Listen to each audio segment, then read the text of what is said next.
Mic'd up.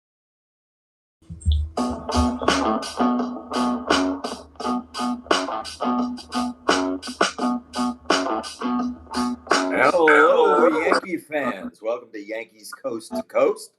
I am one of your hosts with the mostest, Adam Schneider. We got Mike Miller and special guest, Dr. Joe Osti.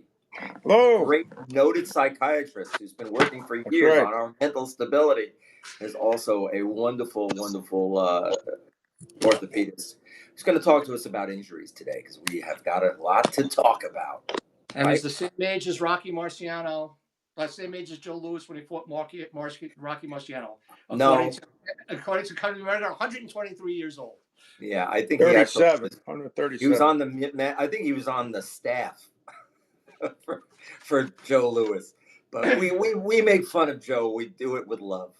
I know it's you do. always been the case. Love. So anyway, what state are you in besides confusion at your age? I'm sorry, Mike. What? What state are you in besides confusion? Are you in Carolina What or state? Ohio? No. Oh, what state? I thought you said what kind of state am I in? But I'm in North Carolina. Yeah, I'm at the beach, so I won't be back in Ohio for a good month and a half. So, right now I'm just hanging out here. So, as opposed to the normal parts unknown. Yeah, so we'll go from I there.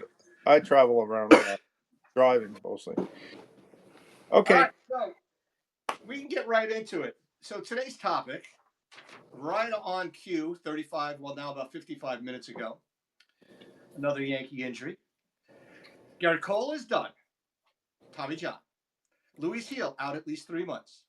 Stanton out indefinitely, both elbows and somehow a calf, as Adam said, ball walking. JT Brubaker, broken ribs, out indefinitely. Chase Three Hampton, of them, not one, three. Well, he's got thin ribs. Chase Hampton, out for the season. Tommy John. DJ LeMahieu, calf, ball walking with Stanton. Jake Cousins started throwing. Maybe he'll be back in April.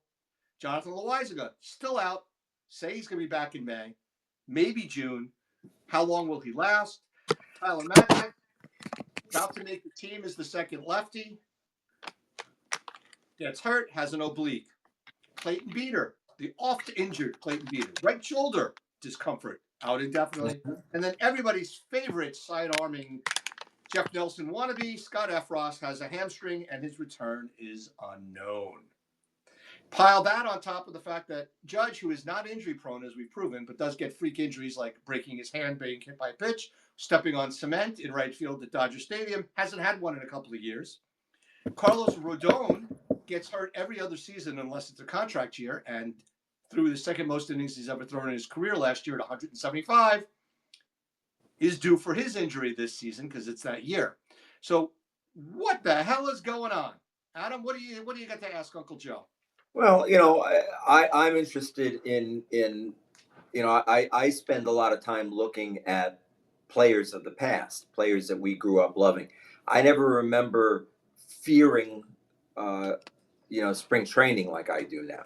Now it feels like there's something's going to happen. They're either going to show up broken or they're going to break something, and they're going to be out for months. And I wonder what's happened. This was not something that we saw before, and I'm interested in asking, the medical professional that we know, what they think, what you think of the problem now. Is it about diagnostics, or is it about, do we just know about this stuff more, or are these guys not coming? Are they not exercising? Are they not prepared physically for baseball the way it's played today? Wait, Joe, before you answer, I would also like to add to that is you got to remember, back in the day, since, even you and I, Adam, were old enough, much less Joe, who was around, when they didn't let black players play. Back in the day, these guys had jobs during the off season and didn't work out at all. So the other part of that question that I want to add, Joe, is, are they in too good a physical condition and they're not flexible enough is the other question. So there you have it, Joe. Your cue. Okay. Well, going back to what the players did back in the day, they, like you were saying, they basically didn't do a whole lot. They were car dealers, and they worked in shops, and they had to earn money because they weren't making that much money. They had to have a second job. Nowadays, they don't have to do that. So you would think with the kind of money they're making, they work out a lot more. Now, you had mentioned, I think during the week in one of our texts about the CBA, where the CBA says that the teams can't only make recommendations as to what the players can do in the off season, as far as they give them recommendations for training. They can't send somebody to go and oversee what they're actually doing, and they can't request them to go, let's say, the Dominican for win a ball, or I think they ask them to do it, and it's up to them if they really want to do it. But if they're injured, in baseball season and they're recovering from an injury, let's say like Loizaga was, they do have input in what's going on with correct. rehab. Correct. Okay. If they're already hurt, but if they're not hurt, trying to get prepared for the next season, they have no capability of telling these guys. Well, they can tell them what to do, but they can't actively train them. So that's number one. Number two, we can go back to last year when we talked about with pitchers, the velocity and the spin rate. Those are two things that is causing arm injuries. The velocity, it's not the overuse, because pitchers used to do complete games all the time. Now they're 5 and dive, and so it's not overuse. If anything, it's maybe not throwing enough. But it's the velocity, and it's the spin that they put so much torque on their elbow and shoulder that's causing the pitching injuries. The other injuries to position players, that can come down to maybe too much weight training. You look at Stanton.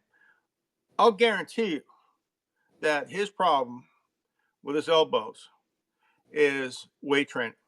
It's overuse of curls and pull downs, because if he has tennis elbow, that's right in through here, and there's a muscle. It's called the extensor carpi radialis brevis that attaches right to this little bump right here. Okay. Listen up, Mike. There'll be a test. There's going to be a test at the end of the class. Go ahead. Okay. Pickleball elbow. Yeah. So, and that anything you do, any kind of pulling up, brushing your teeth, combing your hair, it's going to cause a lot of pain. So, and they call it a tennis elbow is because primarily on backhands, when you're backhanding the ball, that's the muscle that gets a lot of use. With the wrist action, it's right in through here. So if you're backhanding it, so I think with Stanton, it all came from, unless like he's playing pickleball with you, Mike. He was. I refused to go mall walking, so he played pickleball with me. Yeah. It's hard to get it past him, though. He's so big. Yeah. So he's slow. Don't worry, he's slow. It has to be pull downs both ways, and that's what he's doing. You see how big he is. He's doing weight training all the time. But they really, he wasn't hurt, so I bet they did worry about him this offseason. But he was hurt, Adam. They said he was hurt that's the part that's bothering me the most. But what degree?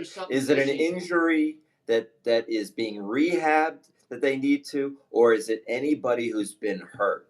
Because everybody's hurt at one point or another. Right. No, he was not injured because he was playing. But the thing for me is he was at his best at the end during the playoffs. And that's when, obviously, he was hurt still.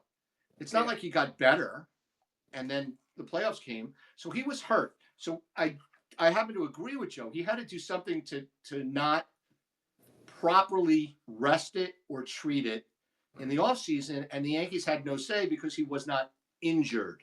That's right. I say injured with the air quotes around it, with my best, I would suspect that he was Dr. injected. Evil. Yeah, I would suspect that they were sticking some lidocaine, not cortisone, but Marcaine or some long acting anesthetic around that area, and it won't go all the way down to like numb up your hands. It could be localized right in this one area. Those shots hurt like a mother. Nah, well, If it's done the right way, it shouldn't hurt. But the same thing was happening with Jeter. When he had that supposedly stress fracture, they were shooting up his ankle. And that's the reason he broke the freaking thing, is because they were shooting it up with anesthetic before games. And that's how, when he eventually just broke it. So that's like North Dallas 40, the movie, when they shot up that running back in his hamstring and then it seized up on him. Then they were looking at his hamstring and Nick Nolte said, "Look at his face. Look at his face." Yeah. Yeah. The